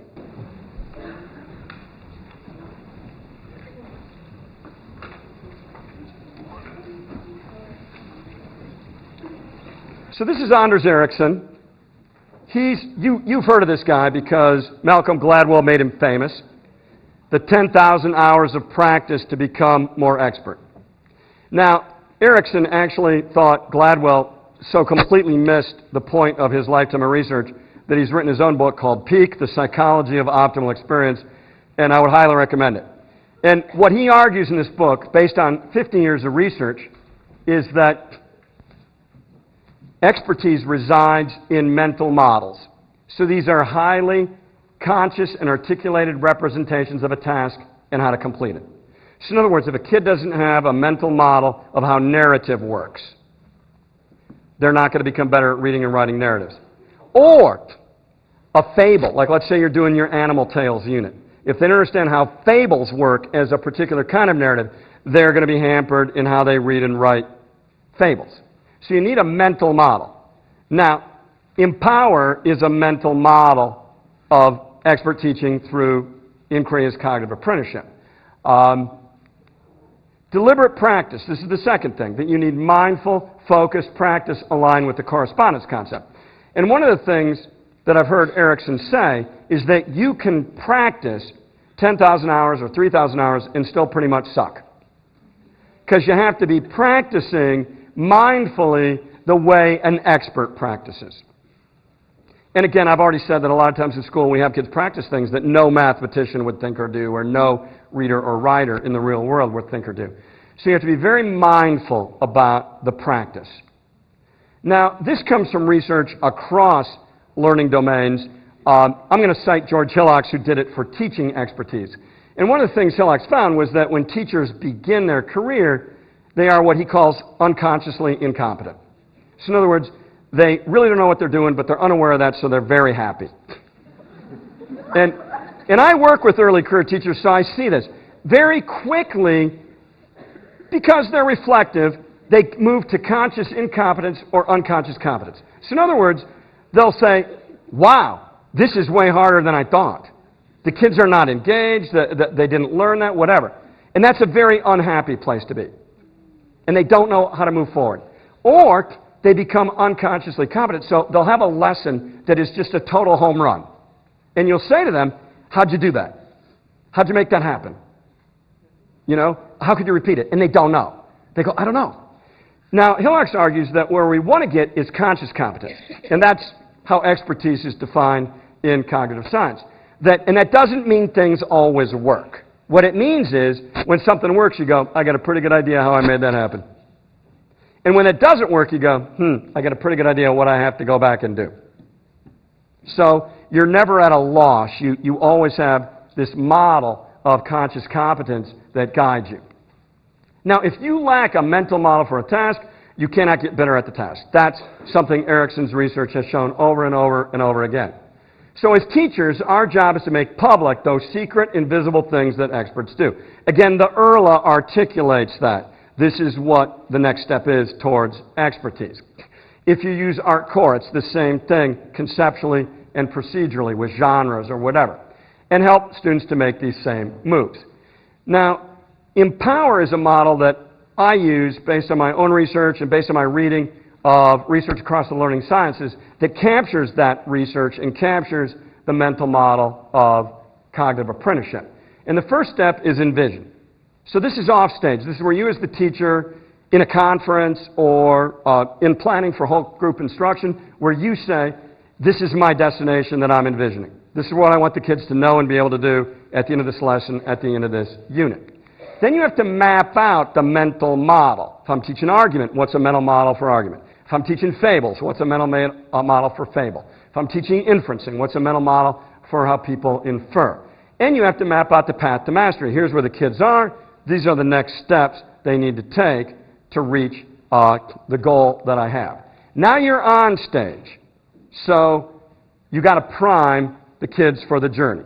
So this is where they understand and activate background knowledge and interest that they have to bring to bear to what it is you're learning. George Hillocks very famously said, the only resource you have to teach kids something new is what they already know and already care about, even if it's wrong. I found this teaching science. You have to activate misconceptions for the kids to correct them, because otherwise they go right back to their misconceptions. So that's the priming. Then you orient the learning. What's the purpose and payoff? How are we going to use this immediately in this unit for the culminating project we're going to do in your life? Because again, the research and motivation shows nobody learns without knowing what the payoff is going to be. Now here's the actual apprenticeship where you walk through, where you help the kids to do something new. And you support them, and you give them the mental model, and you give them deliberate practice over time with it. Then you get to this extend and explore where you go, you know something new. Adapt it. Use it in a new situation. Come up with your own project. And throughout, you're reflecting. The research on reflection shows that when we don't do it, kids don't consolidate their learning. And I have learned, because, the period goes quick and the bell rings, and, to 2 minutes before, I go, what's something you learned that you could use in your culminating project? What's something you learned that you could use tonight when you're talking to your parents about something, whatever. And they have found that just that move of getting the kids to think for 90 seconds and reflect and name what they learned and how they could use it makes all the difference in transfer. Now, you already do some or most of this. The new opportunity is using it consciously. And when you use ARC, being aware, this is what's being asked. This is the process of cognitive apprenticeship to simplify your planning and to improve at it. I'm working with this group of new teachers, and at the beginning of the year, the big thing was behavior management. And I'd say right about November, things started to shift totally to planning. And by using this empower thing, it's really been helpful to them because they'll talk about a teaching episode and another new teacher will say, how did you prime them? Do you think you spent enough time walking through? And now they're to the point where they're saying in a lesson, they'll identify something going awry and they'll go, okay, I got to do this. And they're changing their lesson plans in the midst of the lesson plan. So this is a mental model that's really guiding their on-the-ground decision-making as well as their planning and replanning. We use these canvases where we have the kids plan out with sticky notes, the envisioning, the mapping, and then, okay, how are you priming, orienting, walking through, and extending, exploring, and reflecting? And we do this for lesson plans. We do this for unit plans. So the big picture planning lays the foundation for a sequence of learning events. This is just an example from one of my new teachers. They're starting a new unit on civil rights, and they just laid this out. It took them like 40 minutes, and they basically had the unit outlined. This is me planning out a vaping unit for my 10th graders in the fall. So I sat down, took me 30 minutes, and I had a really good idea of how I wanted the unit to work and how I wanted the pieces to work together. What I'd like you to do is think about a unit you already teach that you want to take to the next level, that you think could be improved. For me, that'd be everything I teach. So it wouldn't be hard to find a unit. This fall, I'm teaching this reading intervention class. We're using ARC for that. And vaping was a very big thing in our school. And the kids were talking about it all the time. And I'm like, hey, I'm going to go with the flow. I'm going to do a unit on vaping. And so we called it Up in Smoke, an inquiry into the teen vaping epidemic. So we went through this whole process. My envisionment was, what is my goal? And what do I want students to do independently by the close of the unit? My first goal with these kids is I want them engaged. I want them to actually do the reading. In my school as a whole, our turn-in rate is below 50% for the school. It's low SES, a lot of struggling kids, and I just wanted to be engaged, to do the work, to do the reading, and to do the writing. So, that was my big goal, was engagement and assignment completion. I use this technique called GEMS to identify my goals, what I want them to do independently, what products and deliverables I want them to create that will provide proof of learning, what's the quality bar that I want them to reach, and then what are the stakes? How am I going to make this important to them? Why should they buy into the importance of the unit's goals? And I use this sheet from my new book with the teachers, and it was amazing how quickly it went. It took us 5 minutes to identify culminating projects. So it basically says, what's the unit? Up in Smoke. What do we want the learners to learn? To read and view, to analyze causes and effects of a complex problem, to create and compose policy arguments grounded in evidence and connected to reasoning. Learning will be evidenced through daily micro-arguments, a vaping policy paper, and a public service campaign. The work products will be judged on criteria such as evidence, insight and reasoning, coherent structure that reflects an actual real-world argument, and there's an actionable solution. Well, I was doing it with the new teachers, and usually it's really a struggle to figure out, what are our goals, what's a culminating project, how does it match, because that's curricular coherence. And we did this very, very quickly. And it really helped us with the planning, because now we knew what we were working for. Then we had to map things out step by step. So we mapped the path. I call this go the way so you can know and show the way. So what we did was we accessed the task from the learner's point of view. We said, okay, what are they going to have to do to make the policy argument? What are they going to have to know and do to do this public service announcement? We compressed what we were teaching about argument into a mental model. We broke down the task and the knowledge required to do it so we knew the sequence we were going to have to take. And we designed scoring tools. Again, in ARC, a lot of this is done for you. But if you're conscious of how it provides a mental model toward mastery, it can be very helpful to you, and then you can add things that are needed that would be helpful. By the way, you can see here that we have 30 tabs open. This is when we started figuring out what's out there, what might we have the kids read. And we chose ones that were arguments because we wanted them to have mentor text for writing their own arguments. We want to give them practice reading arguments. So we regressed it. We looked at all the arguments and we said, okay, what are things every argument is doing? And we had this list. And then we said, okay, that's too much to teach. What are the most important things? What has the biggest payoff for these kids? And then we chose those things. Then we said, okay, what would be the order in which it would make sense to teach these things? And so we regressed the task, and we knew what it was we were going to teach. Then we compressed the material about argument into a mental model. So here's just one example, CREW. That when you argue, there is a claim that is supported and generated actually from reasons and evidence that are explained through the application of values and rules and things like that, which is called warranting.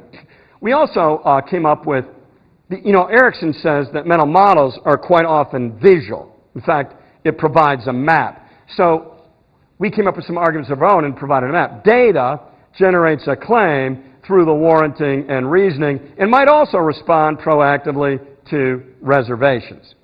And so we had these things up in the classroom so the kids knew this is what we're learning today, here's how it fits the mental model, because the mental model is going to be what guides your reading and your writing. We came up with assessments that mirrored what we were trying to teach them. And we had them rank 3 arguments. The first 3 arguments we read, we had them rank them. Which one's the best? Why is it the best? What does it do? And we put this into a rubric. And so these moves helped us to become very clear about what is it we're trying to teach and what order should we teach it, and what do the kids need in terms of deliberate practice and using the mental model. So I would ask you, which of these moves have you done in planning your current unit, and which could you try? Because going through them really gives you a deeper conscious competence about what you're trying to teach and how to teach it. Then we got to priming. So how are we going to activate what they already know, what they already care about? Now, the truth about how people learn is there's a rational brain, which Daniel Kahneman says is the rider of an elephant, which is your emotional brain. And you're trying to lead the elephant down a learning path. So if you don't engage the elephant, the rider's not going to have much effect. So we front-loaded with an opinionaire. Here's just a few of the examples. Kids who vape in school should be disciplined, if not suspended. We had a lot of argument about that. Vaping is a responsible way to curb a smoking addiction. An addiction to nicotine is something outside of a student's control. Vaping companies should be able to produce whatever kinds of flavors they want, even if they seem kid-friendly, for example, Cocoa Puffs. So we had about 10 of these. These were the 4 that really engaged the kids the most. Now notice, just like with your ranking today, you were making a micro-argument. Kid goes, I strongly agree. Great, that's a claim. What do you got to go on? What's your evidence? So what? What reasoning are you applying to it? And they're practicing. Day 1 of the unit, what we want them to be able to do at the end of the unit. And they were highly engaged, arguing with each other. And they saw that it's really a big debatable issue because people have different opinions. And there's a lot of stakes in the game. Then we oriented them with concrete goals and assured them they're going to get the help they need. By the way, I spent 5 years studying boys. Most of the kids were struggling readers.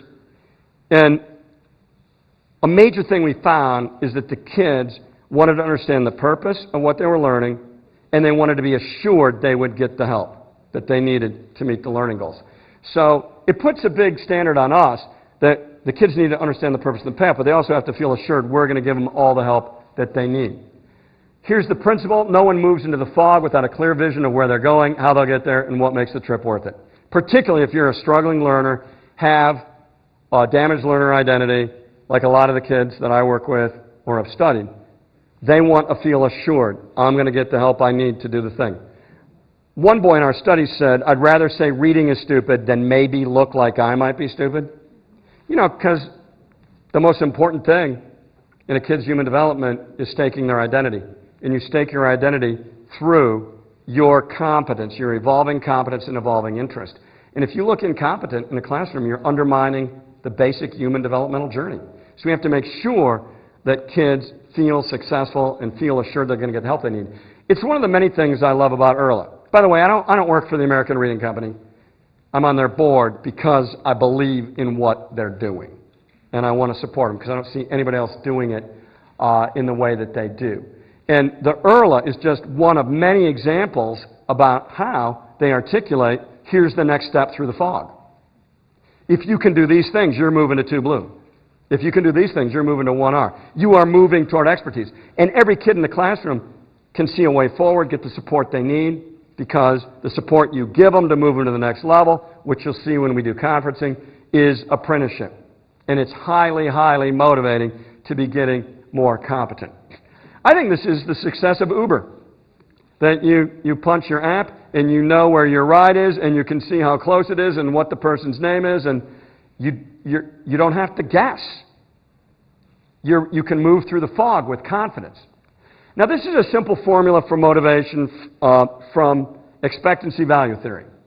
That motivation is your expectation of success times your value of success. Now, I want to make clear that there's a multiplier here. So that means if you totally expect to be successful, but you don't value being successful, what is your motivation going to be? 0. Let's say you totally value being successful, but you don't expect to be successful. What's your motivation going to be? 0. So the kids do need to understand the purpose and the payoff, and they have to expect they're going to get all the help they need. And if they need more help, they're going to get that. In my school, like I already said, across the school, we have a less than 50% turning rate. So I feel like I'm on Shark Tank every day. You know, that I've got to say to the kids, you need this. I'm trying to help you gain power in the world, you know, and like, they could vote me down. Now, originally we started with this, make an evidence-based argument about the dangers of vaping. And we eventually got to this. Students are vaping in school. As a copywriter for a leading marketing agency, you have been hired to build a compelling campaign that influences teens to reconsider their choice to vape. Well, which one do you think the kids preferred? The second one has a context of use. The second one positions them as an agent. The second one asks them to actually do something that we're going to use in the school and the community. So the Shark Tank was way keener on the second one.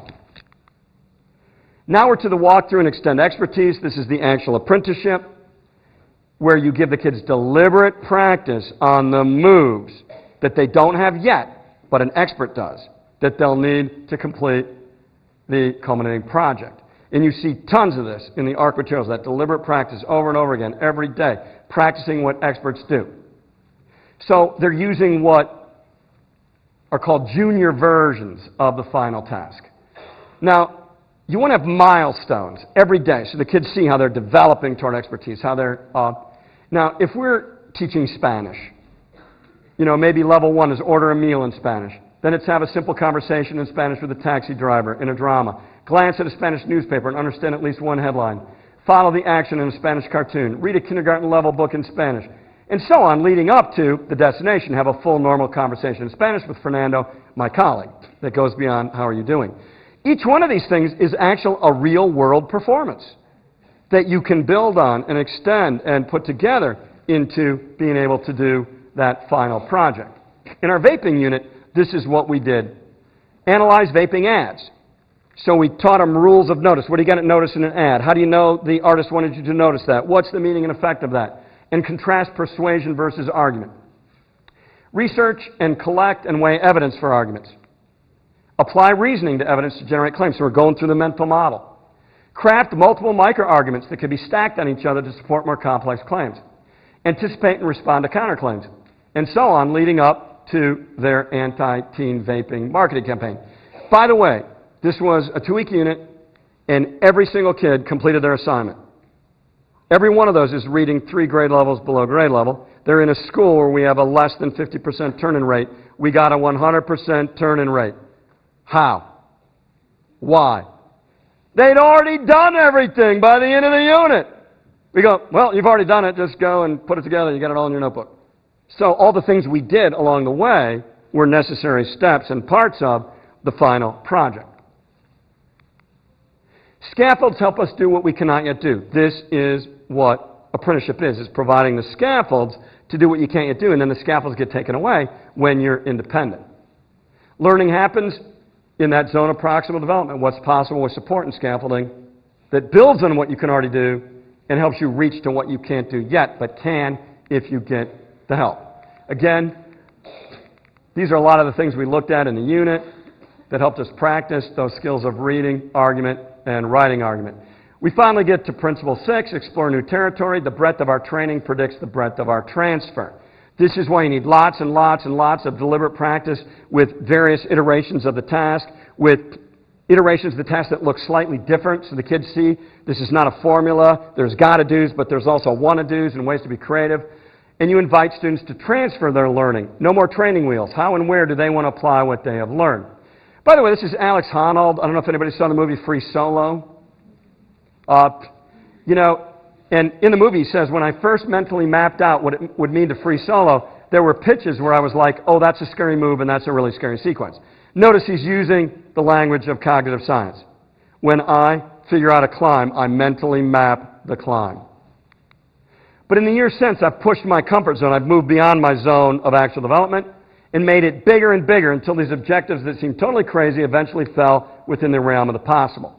He's actually explaining cognitive apprenticeship. And he's gotten to the point where he cognitively apprentices himself. By the way, if you saw the movie, there's two things he always takes with him. They're two different notebooks, which warms my heart as a literacy educator. And one is a log of all the climbs he does, but the other is the mental map of the climbs. And if you saw the movie, you'll remember he closed his eyes the night before and he's just doing this. He was going through every series of moves. He had a mental map. And you might remember in the movie that they couldn't watch him. They're filming him and they can't watch him because there's a couple places he was making mistakes and falling, and now he has no rope. And Jimmy Chin finally turns around and goes, where is he? And they go, well, he's there. And they go, what? How did he get there? Well, the reason was he had this mental map, and he said, I didn't think. I just did it. I had the mental map. It was automatic. One of the ways that you can create that final project is through what's called GRASP, which is what's my goal? What would be a real-world role that performs and works toward that goal? Who's a real-world audience? What's the context of use, the story situation, and what's the product and performance? And this makes things way more real-world for the kids. This is from David Epstein's work in Range. Breadth of training predicts breadth of transfer. That is, the more context in which something is learned, the more the learner creates abstract mental models, and the less they rely on any particular example. That's why it's really important to have a lot of different iterations, a lot of different mentor texts. That's why when you're doing these ARC units, the kids read many different examples that are different, but still are of the same genre or the same kind of text. Final principle, reflect on the journey. When you can name it, then you can tame it. That's something cognitive scientists say all the time. You have conscious competence. So promote thinking about the thinking, self-regulation, high road transfer, self-efficacy. Here's what I tell my student teachers. Reflecting is like clicking save. If you don't do it, you lose your work. So at the end of every lesson, what did we learn? How can we apply it to the reading tonight? How are you going to use it on your culminating project? Makes all the difference. We're going to do some procedural feedback when we come back from our break. This is a standard routine of ARC. It's a standard routine of cognitive apprenticeship, which is when you observe a student, like in a conference, and you name what they did, and you describe the meaning and effect, and you explain why it worked. So I was working with a kid the other day. He was writing a poem. I said, wow, the way you described your feeling before the big basketball game as a squirrel in your stomach totally worked for me because, you know, I can imagine how squirrels always run around, and I can imagine how it felt. So I named his effort, his strategy use, the effect, so he's consolidating learning. And then I said, but when you switch to the hedgehog, I didn't get it anymore, and I wonder what might happen if you stuck with the squirrel throughout the whole poem. That's called an extended analogy. And he grabs back the poem, he crosses off the second half, he starts writing again, because he had a concrete way forward. So we're going to practice those things with a couple of videos we're going to see of conferences. We're going to try to name what the kids have done, the effort they put in, celebrate that, the meaning and effect, and explain why it works. So we're kind of giving them a mental model. Then we're going to name, I wonder what's something you could do next. And the Earl will help you identify these things. If he's on 1B, what could he do to move to 2B? And explain why it might work and the potential impact. Final thing I want to say is that every step of cognitive apprenticeship is essential. If you miss a step, something can go awry. If you don't envision, your teaching and the learning is going to be more aimless. If you don't map things out, you could easily get overwhelmed. The kids could get easily overwhelmed. If you don't prime the learners, they could be disconnected to the learning. What does this have to do with me? What resources do I have to bring to bear? If you don't orient them, they could be unmotivated. They don't see the purpose and the payoff. If you don't walk them through, if you don't give them deliberate practice with a new mental model, they remain unskilled. If you don't ask them to extend and explore and use it in new ways and transfer, they could remain unchallenged and you don't get that transfer. And if you don't have them reflect, they'll remain dependent. They're not doing what's necessary to be independent. All right, I'm done. You're going to see, well, actually, I'm not done. I'm done for right now. So we're going to take a 15-minute break. Now, you look like the kind of people who might take 20. So I've got 10:32 atomic time. And so I'm going to ask you to be back here at 10:47. We're going to watch some video conferencing with Erla. And then we're going to practice procedural feedback. And then after that model, I'm going to mentor you into using a couple other videos and doing the same kind of thing. So it's exactly what you'd be doing in your classroom. All right. See you in 15 minutes.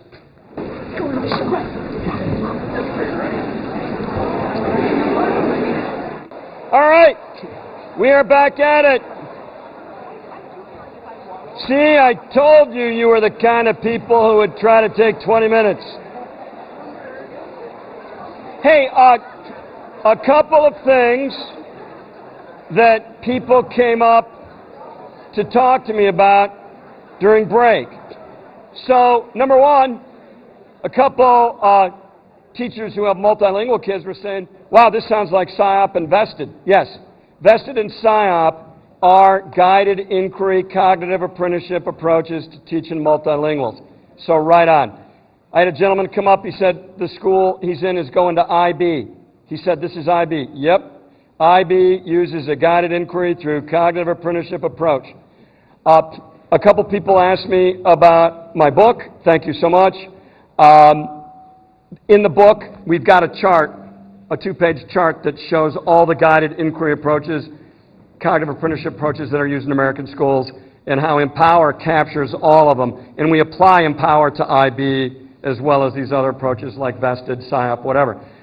When you look at a research-based reading program, teaching and learning program, project-based learning, whatever, it's going to fit the Empower model of cognitive apprenticeship. By the way, the secondary middle school book is already out, and the elementary book is available at the end of March. And if anybody reads it and wants to talk, email me. I would love to. All right, so we are now going to apply the whole idea of cognitive apprenticeship to one of the standard routines, actually two of the standard routines that you see in ARC. The first is conferencing. And in my elementary book, there's a whole chapter on conferencing and how to do it in a way that cognitively apprentices. And then we're going to do procedural feedback to the student in the conference and to the teacher in the conference. So this is Carlos. He's a 1B reader. And so we're going to watch part of a conference with his teacher, Lucia. And what I want you to pay attention to is what are the things he's doing that constitute expertise on 1B. And you do have a quick levels check card that you could use if that's going to be helpful to you. Then I want you to think, because basically what we're going to do is try to name what he's doing that we want to celebrate, name his effort, name his strategies, and the effect and meaning of those, so he'll consolidate those. So he'll remember, yeah, I want to keep doing that. So he'll develop conscious competence with this mental model of expert reading at level 1B. Then what I want you to think about is, what procedural feed forward could I give him to move him into 2B? So what are the things that might be available to him next that I want to alert him to? And how am I going to name that? And how am I going to name the meaning and effect that that might have for him? Anything to add to that, Kristen? No, I think you covered it. I just did want to make sure that everyone knew you had that quick levels check card. I don't know if you have seen this in your buildings yet. On the front are just some guiding questions to think about in addition to what Jeff was sharing with you. And on the back are just some reading strategies listening headset that you may consider as you're listening to Carlos read. Any questions before we get started? All right, I know this never happens to you, but our technology is not working, so we've jerry-rigged something. So, fingers crossed. Oh, well, that would be helpful, wouldn't it? All right, here we go. Try to notice what things he's doing that you want to consolidate, what things he might do next. My name is Carlos, and I'm first grade, and I'm going to get in second grade.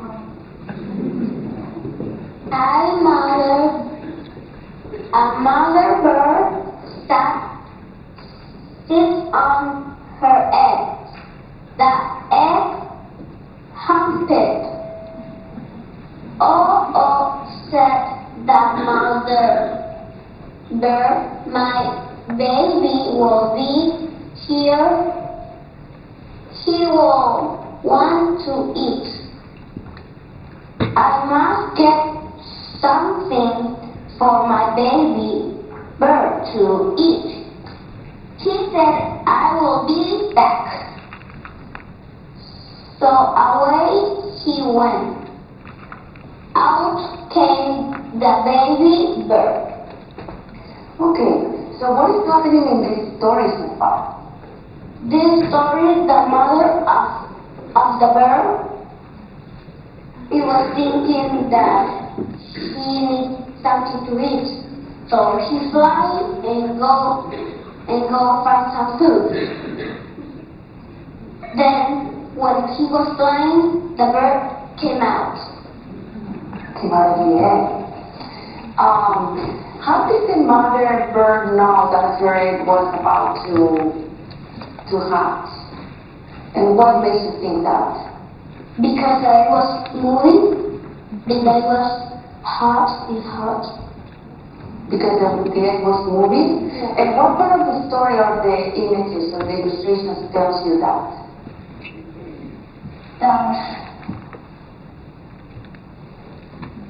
What part makes you think that the bird was about to come out of the egg? So these three parts and this one. So when I was there, that was hot. Then it moved. He was trying to get out of the egg. Then it stopped. And something was thinking. Then the mother goes fly and she's a food, and then the baby came out. All right. So, let me model a piece of procedural feedback, and then a piece of procedural feed forward. So, I might say to Carlos, the way you were reading through two-syllable words and pronouncing both syllables shows that you're getting ready for 2B. And that's something expert readers do. They read through multi-syllables. Then I might say, I wonder what would happen if you started looking at word families that have two syllables and start thinking about how to read those words and pronounce those words, because that's going to give you a whole new set of vocabulary that'll move you into 2B. So that's just an example of something I could do. It's totally non-judgmental. It's naming and celebrating his effort, his current capacity, what he's doing that experts do, but also naming how he could build on that to move to the next level, to do something that might be in his zone of proximal development, that if we assist him and help him, he'll be able to do next. So what I'd like you to do is talk to one or two other people at your table and think about what are some other things you could name that he was doing that you really would want to name and consolidate and have him be conscious of, so he keeps doing it because it's part of that mental model of expert reading. And what are some things he might do next that would take him to the next layer of that mental model at 2B. So I'm going to give you 3-4 minutes to talk about that and try to phrase some feedback, and then we'll chat and see if there are any questions. Good luck. Make it so.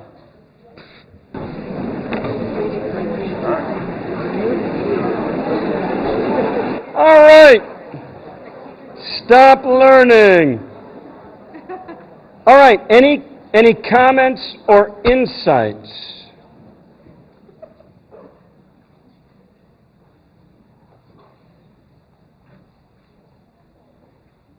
Well, now everybody's counting to 8 with me.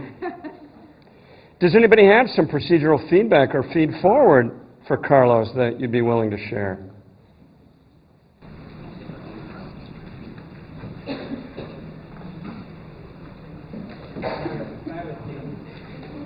Yes? I just was wondering whether it would be valuable to acknowledge that he's probably coming from a second language, right? Like the J being the H sound. And would you work that into the procedural feedback you're trying? Okay, I'm gonna take a risk and say what I think, and then I'll turn to some of the experts here and see what they think. If I've got several multilingual kids in my classes right now, and I always say to them, "Wow, the way you pronounced jumped as humped shows that you're using your knowledge of Spanish." And that's excellent. It's so enriching to have a second language. You clearly know how to read in Spanish, and you're applying that to English, and usually that's going to work because there's a lot of similarities and a lot of cognates. In this case, now I'm into feed forward, I would have you remember that J in English doesn't have the huh sound, but it has, the jump sound.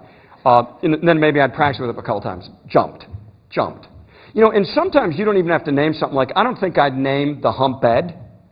I think I'd just say jumped. Because there's a lot of things that multilingual kids do that actually kind of self-correct. Like I have a lot of Asian kids. They don't use articles. For me to insist on articles, it's really a waste of time because eventually they get it. But it takes time, reading and writing. But and guess what? It doesn't interfere with the meaning making of reading or writing. So I'm like, that is not a high leverage thing for me. So I'm going to concentrate on something else. Lupe or somebody else who actually has expertise in multilingual, what would you say about my response? You want to give me some procedural feedback?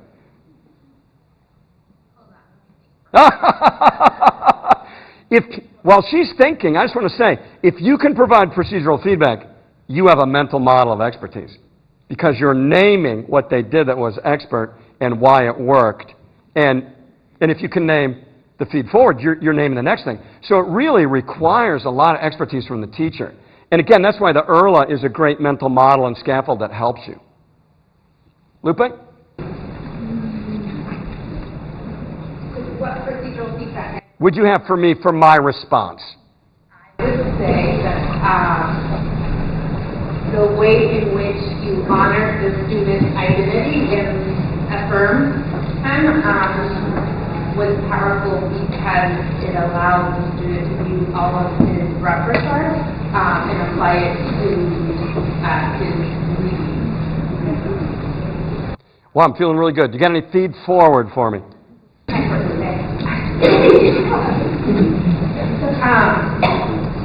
I'm wondering if there would be a time, just based on your responses as far as the examples you gave about your students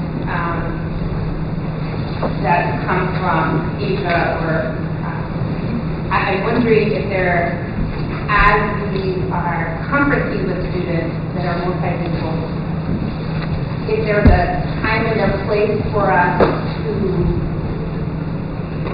maybe make those notes and see them, like, for us to consider, but not necessarily focus on them or use them as that high leverage, powerful, or instructional time. So I'm wondering if that's something that you're telling us. Right, so I guess maybe not a wondering, but more of a question. Yeah, no, and so I'm learning something from you. So I'm thinking with Carlos, I might write down that he doesn't, he mixes up she and he. So, like it doesn't interfere with meaning, so I wasn't worrying about it, but maybe it's so I make note of, and see if he continues to, miss the first, phoneme that is something I want to bring to his attention, say, hey, look, it didn't interfere with meaning, but, it is something you want to pay attention to. So anyway, thank you very much. I appreciate that. I wanted to hear, like I was wanting to see if that's what you were. No. So you're helping me. I appreciate that. Thank you.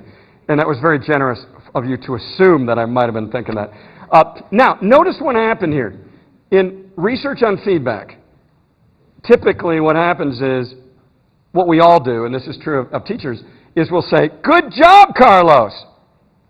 And what that does is it's information-centered. It's basically saying, I am the authority, you were compliant, and so I'm going to say good job. And I know that's my default. I want to say good job all the time. it doesn't help Carlos know what he did that he should keep doing and why he should keep doing it. It doesn't build a mental model of expertise. Now, notice what Lupe did with the feed forward is, actually, she was teaching me something I hadn't thought of, but she goes, I wonder what would happen if. So she's saying, look, you're the authority in your classroom. You get to decide, but I'm just wondering. And then she gave me a because. And I was totally persuaded by that. I go, okay, I see how I can apply it to Carlos. It was non-judgment. She was doing that in front of 350 people who I don't know. And it was totally cool. Pardon me? Yeah. Oh, yeah. So, I mean, she did a great job. Let's give it up for Lupe. You know, and she had to think about it, right? Because she didn't want to hurt my feelings, and she wanted to be helpful. But she did it in a procedural feed-forward way. She just said, I wonder what would happen if. Look, it's your classroom, your conversation with Carlos, but here's a possibility, and here's why I think it might work, and I immediately made a connection. And even though it was in front of all of you, I did not feel evaluated. I felt like she's my thinking partner helping me. Look, I can tell you this, that you know it's true. No kid wants to be judged or to be told they're not worthy or whatever. And no teacher wants it either. And so if we're going to feed back to each other, we've got to be thinking partners, and we just got to be saying, I wonder what would happen if, and wow, here's something that you could try. And if I do that with student teachers, they're very receptive. But if I say to them, wow, here's something you better try, they shut me down. My daughter was one of my student teachers. She's now in my new teacher mentoring group. And I learned this from her throughout her life, that if I tried to give her advice, she would shut me out. And I learned that I got to say, Jasmine, I got something that I think would help you. Could I share it? And quite often she'll go, no. Well, okay then. It's not going to help to tell her, right? There's going to be nothing good that comes out of it. When she was my student teacher, she would sometimes say no, but sometimes she'd go, yeah. And then I would do it procedurally, and she didn't feel judged. And so, I mean, this has helped me in my personal life with my wife, too. You know? Like, I'll go, sweetie, can I give you a little bit of feedback? And she'll usually say, yeah, if I can give you some. You know? And so it's just helped me. You know, she goes, I wonder what would happen if you actually cleaned up after yourself. And I wonder if I would feel more romantic.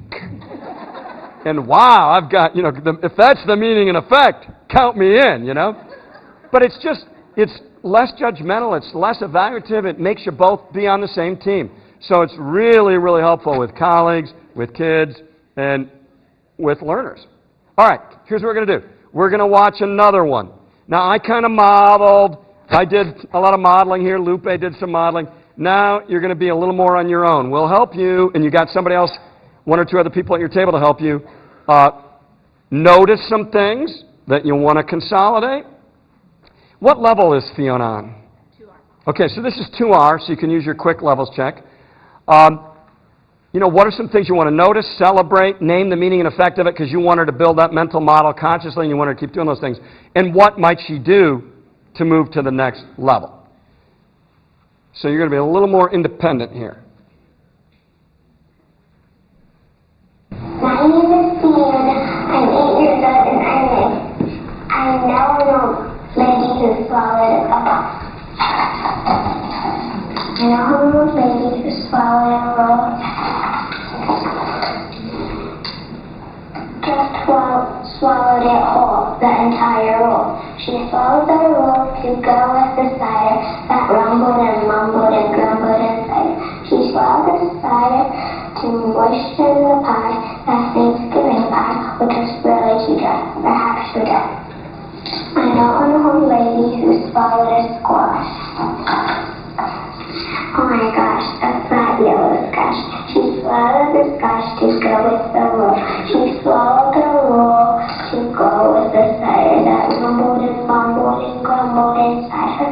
She swallowed the cider to moisten the pie, the Thanksgiving pie, which was really too dry, perhaps too dry. I know an old lady who swallowed a salad. She was looking quite coward from eating that salad. She swallowed the salad to go with the squash. She swallowed the squash to go with the roll.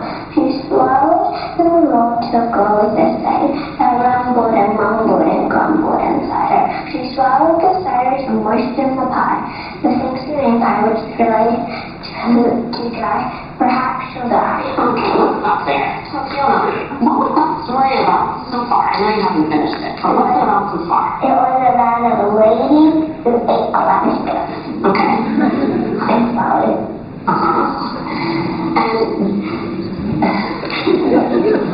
can you talk a little bit about what's funny about this book? It's the funny thing is that in one of the pictures, this one kind of looks like she's gonna blow up.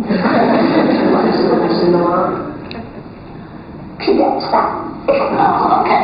So was there a word that when you were reading, it's not a word that you use when you talk, like maybe a big deal? Can you pick out one of those words? Yeah, I was thinking about that one too. What's that word? Moisture? Yeah, what do you think it means? Like, to like make it softer. Okay. What from the book made you do that? Like this car was dry, and probably what that means it was hard, and that probably, and it was wet, it could have made it softer. Great. Is there another word like that? Something like moisture? That was maybe you? It's one. I was thinking about that one. Pale? Like that one. She was looking quite pale from eating without that side. Okay. What do you think that means? Like, she kind of looked a little weird, kind of sickish.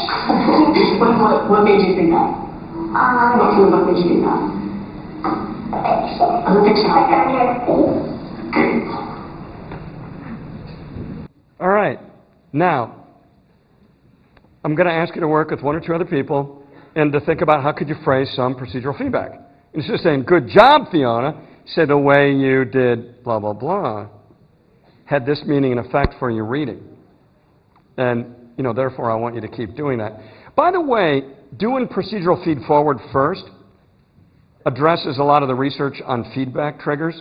I'm sure you've had this experience. Someone gives you some feedback and you go, who are they to tell me that? Or they don't understand my situation. There's a lot of research on this about the reasons we shut down feedback. And what you do with procedural feed forward is you say, I acknowledge your effort. I acknowledge your expertise. I acknowledge the things that you are doing in your current state of expertise. Before you say, and I wonder what would happen if you extended it even further. And that gets rid of a lot of the feedback triggers that keep people from hearing other people. And what might be really helpful feedback. So start with the procedural feedback and then think about what would be procedural feed forward that would move her to the next level. I give you 3-4 minutes. Good luck. Go for it. All right. Let's pull it together. Questions or insights about the conference with Fiona?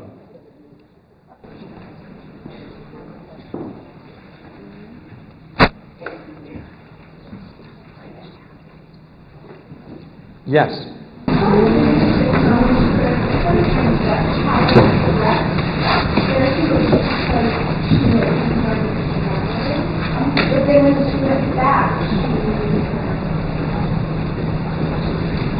So it's very interesting because you're noticing something. She got it right when she read, and then when she went back, she got it wrong. And you have a theory about why that is, because she was understanding the genre feature of the repeating rhymes. And so she was reading ahead and looking for a rhyme. But when she isolated it, she wasn't reading through the word.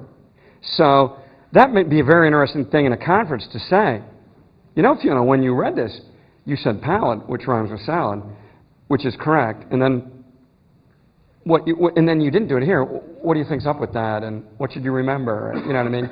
But it could be bringing something to her attention and just trying to make her conscious of it. Yeah, but that was very interesting. And it shows you how the context of use makes such a difference to meaning making. Because when she was reading it, in terms of the whole text and the whole sentence, she did it. But when it got isolated, she didn't. That's really interesting. Other comments or questions?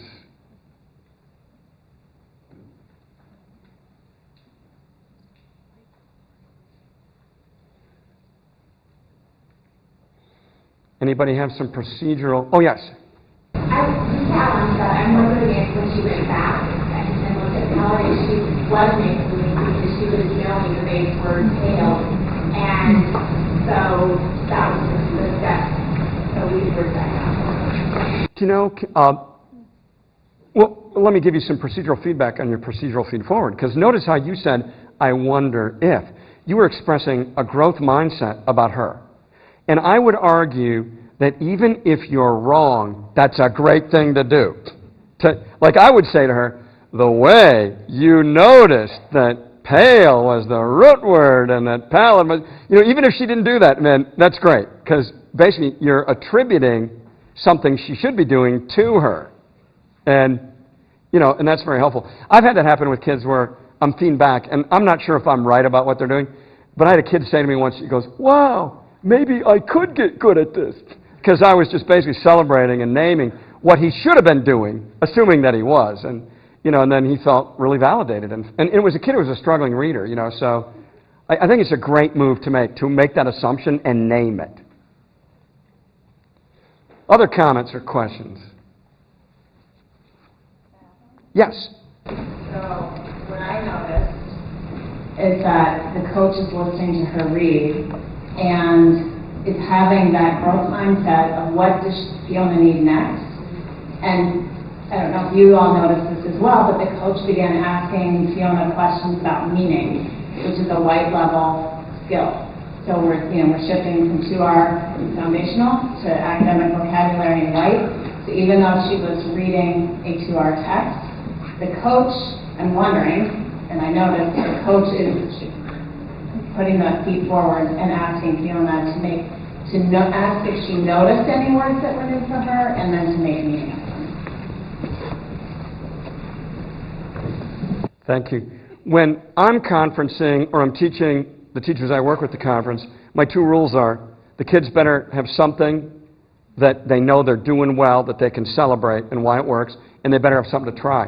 And you'll notice Lucia with Carlos and whoever the coach was, Lindsay with Fiona, they're both teaching in the zone of proximal development. Because what Lucia said to Carlos was, how do you know that the egg's about ready to hatch? Well, he was making inferences. He was seeing patterns of meaning. And he was actually figuring forth to what happens beyond what he read. And she was asking him to do that, and he could do it. So she's preparing him for 2B.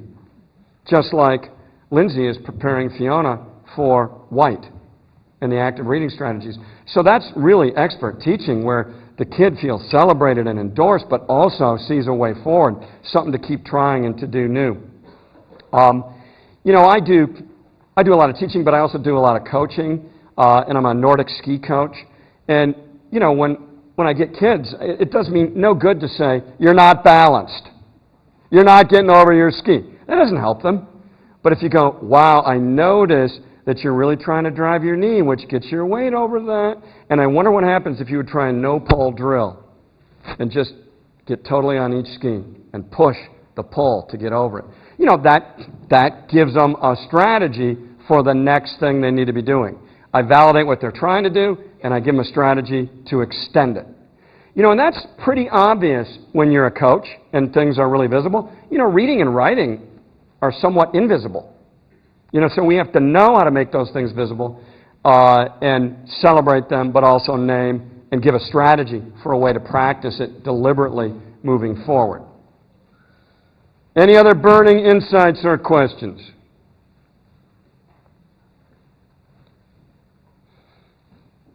Any other procedural feed forward you could give to Fiona to move her toward white? Because if you have a conference, you want her to leave with something new to try. Yes?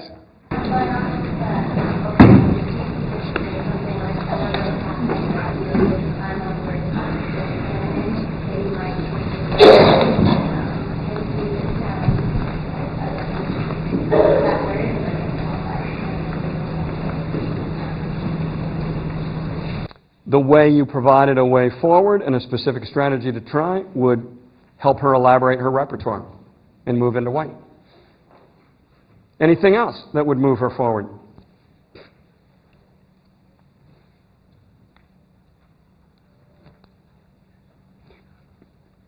Yes? I wonder what would happen if we, for cognitive information white, to use the context clue to place the synonym strategy with that word moisture that she was able to notice. If that's the next thing we need to give her a pathway forward. Like, okay, great. Can you tell me what some of these things are that moisture might be? And you're using your pictures, which is fabulous that you're doing that. But I wonder what would happen if we tried to go back in and narrow it down to one word to replace moisture. And notice you're celebrating what she did, but giving her elaboration and extension. So, very nice. All right, we are nearly out of time, so let me conclude. So, why does this work? Why does cognitive apprenticeship work in general? Why does conferencing and procedural feedback as standard routines work in specific? And the reason is because, as I said earlier, the Empower model of cognitive apprenticeship captures the last 70 years of research from across the learning sciences. Anders Ericsson has studied what he calls development of expertise, and he's the foremost expert on expertise. What a cool job and what a cool thing. Now, he argues that when you deliberately practice in ways that move you toward expertise, that there are 6 elements of it. And notice how the 6 elements are captured by Empower. You have clear and specific goals. That means the teacher and the student have envisioned where they want to go next, and they have a map of how to get there, how to move from where they are to where they need to go. There is preparation for success. So what the kids already know as a 1B reader or a 2R reader is going to be named, is going to be celebrated. You have resources. You already have expertise. And you can build on those to do this next thing with this payoff and purpose. That's the orienting.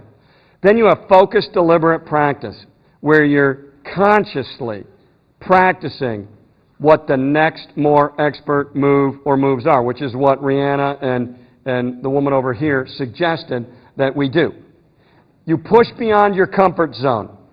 This is really important. I have a poster behind my desk that says, you will look bad before you look good. And when a kid says to me, I can't do this, they're supposed to say, yet. The other day I had a kid say, I suck at this. And I looked at him and he goes, yet. And I go, no, that's not what we're trying to do.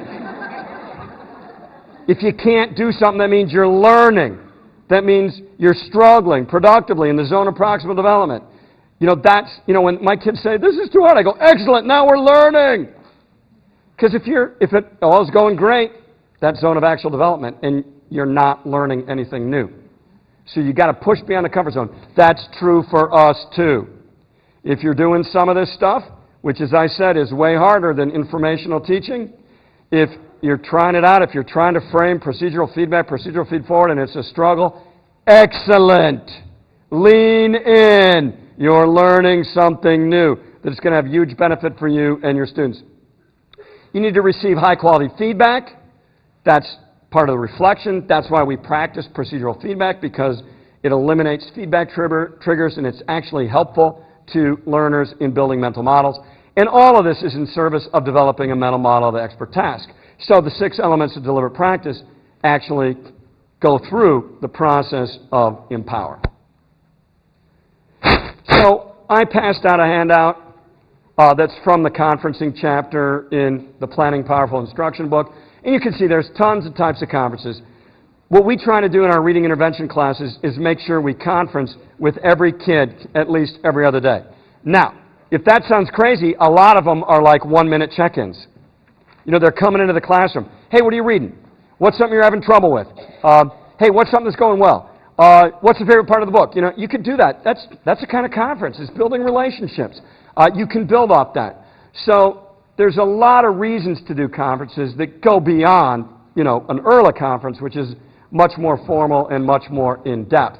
And all of these things can help you learn about the kids in a way that will help you to teach them. So you can take a look at the handout about that. Now, there's a lot of ARC tools for conferencing. There's the skills cards, which we use today.